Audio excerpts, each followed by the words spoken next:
In 1788, the Austrian army fought a battle that killed thousands of their own soldiers. The enemy? Themselves. This is the story of the Battle of Karánsebes, where an army got drunk, panicked, and spent an entire night shooting at each other in the dark. Here's what happened. Austrian cavalry scouts crossed a river looking for Turkish forces. They didn't find Turks.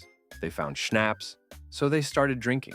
Infantry soldiers showed up and wanted some alcohol too. The cavalry refused to share. A fistfight broke out. Someone fired a gun during the brawl. Someone else screamed, "Turks!" And then 100,000 soldiers, exhausted, sick, and speaking a dozen different languages, descended into total chaos. They shot at shadows. They charged phantom enemies. They killed their own comrades in the darkness. Even the emperor got thrown from his horse and had to hide in a nearby house.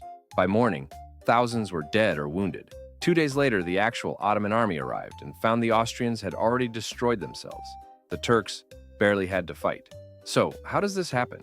How does a professional army of 100,000 soldiers accidentally wage war on itself? To understand, you need to know what the Austrian army actually was. It wasn't really an army. It was a multilingual coalition of ethnic groups held together by imperial bureaucracy and bad decisions. You had Austrian officers barking orders in German, Hungarian cavalry speaking Hungarian, Serbian infantry speaking Serbian, Croatian soldiers speaking Croatian, Italian troops speaking Italian, Czech regiments speaking Czech, Polish units speaking Polish, all marching together under one banner, all exhausted from long marches, all sick, malaria, dysentery, you name it, all terrified of the approaching Ottoman Empire, and all completely unable to communicate during a crisis. Keep that in mind, because when panic set in, nobody could understand what anyone else was screaming. This becomes very important. September 17th, 1788. The Austrian army, led by Emperor Joseph II himself, camps near the town of Karansebes in modern-day Romania. Intelligence reports say the Ottoman army is getting closer. Morale is low. Disease is spreading. Everyone is on edge. The commanders decide to send cavalry scouts ahead to locate enemy forces. These scouts, Hungarian hussars, cross the Timus River and fan out into the countryside. Their mission, find the Turks. Report back. Don't engage. Simple, clear, foolproof. The hussars ride out. They search the area. They look for enemy camps. They find nothing. No Turks, no scouts, no signs of an army. But they do find something else. Local travelers selling schnapps. Now put yourself in the hussars' position. You've been marching for weeks. You're exhausted. You're sick. Tomorrow you might die fighting one of history's most fearsome empires. And someone is offering you alcohol. What do? The hussars did what any reasonable soldiers would do. They bought the schnapps, and they started drinking. They set up a perimeter, posted lookouts, and settled in for what was probably their first moment of relaxation in days. Everything was going fine, until the infantry showed up. A group of Austrian foot soldiers had followed the hussars across the river, hoping to join the scouting party or maybe just stretch their legs. They saw the hussars drinking. They smelled the alcohol, and they wanted in. Share the schnapps, they said. The hussars, drunk, territorial, and ethnically distinct from the infantry, said no. We bought it. It's ours. The infantry insisted. The hussars refused. Voices were raised. Ethnic tensions surfaced, because of course they did. Someone shoved someone. Someone punched someone. And just like that, a drunken brawl erupted on the banks of the Timus River. Fists flew. Insults in multiple languages filled the air. And then, critically, someone fired a gun. That gunshot changed everything. Back in the main camp across the river, thousands of sober, anxious soldiers heard the shot echo through the night. They'd been told the Turks were nearby. They'd been waiting for an attack, and now they just heard gunfire. Someone shouted, "Tursi! Tursi! Turks! Turks!" Panic rippled through the camp instantly. Soldiers grabbed weapons. Officers screamed orders. Drums beat the alarm. Meanwhile, on the other side of the river, the drunk hussars and brawling infantry heard the shouting. They heard, "Tursi!" They thought the camp was under attack. So they scrambled back toward the bridge in complete chaos, drunk, disorganized, stumbling in the dark.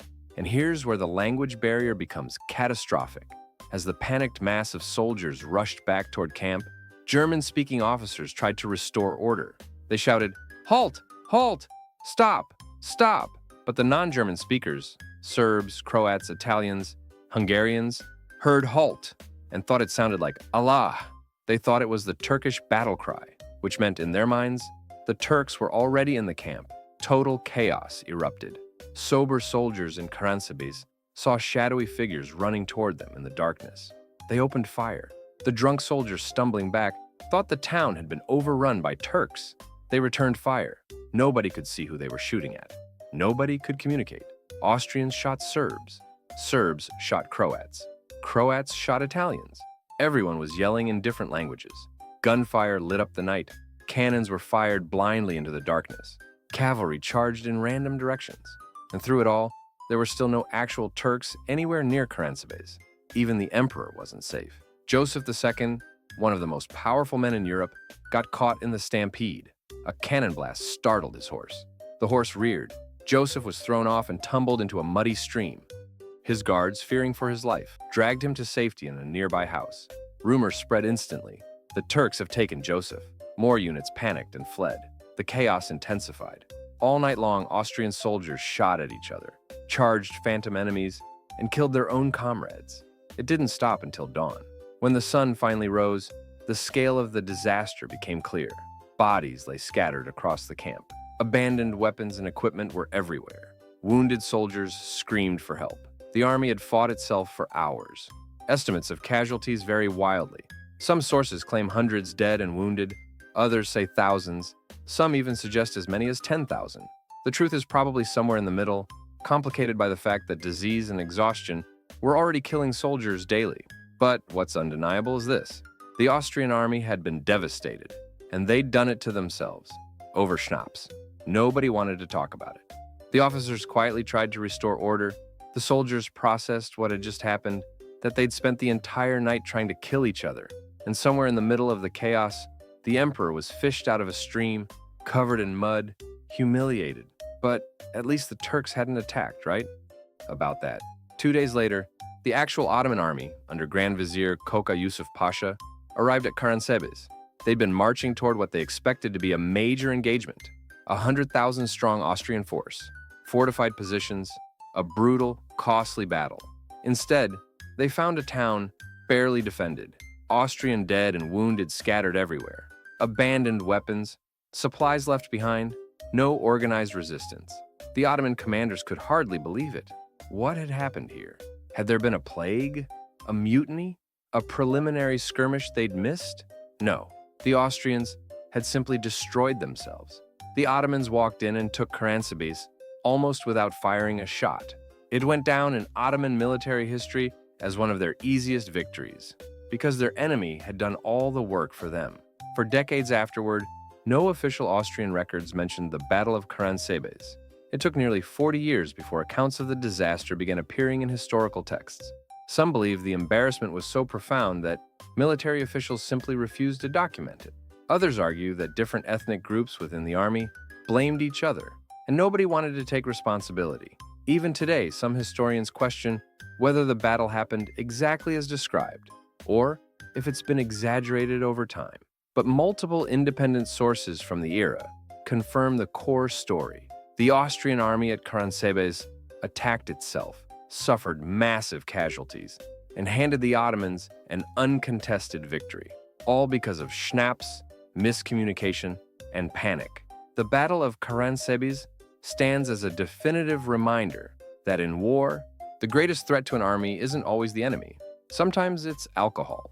Sometimes it's poor communication. Sometimes it's just pure, unfiltered panic. The Austrians learned this lesson the hard way. The Ottomans learned it the easy way.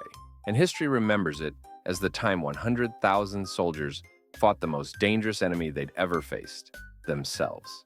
If you enjoyed this video, then you are 83.6% likely to enjoy the suggested video. Until next time.